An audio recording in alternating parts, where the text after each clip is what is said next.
So ayan guys, andito tayo ngayon sa ating backyard. Maglilinis tayo ng watercress. Sinong nag-uulam ng ganito na? Ayan.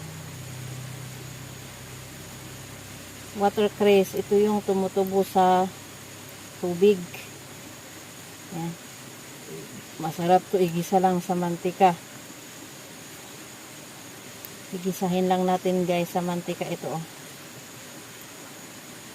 Wala nang halo-halong mga sibuyas, kamatis o kung ano-ano. So, ayan.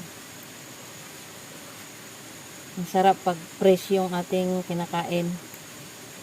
Ayan guys. Oh. Watercress ang tawag dito sa amin. Ang ganito. May nasama na iba. Oh.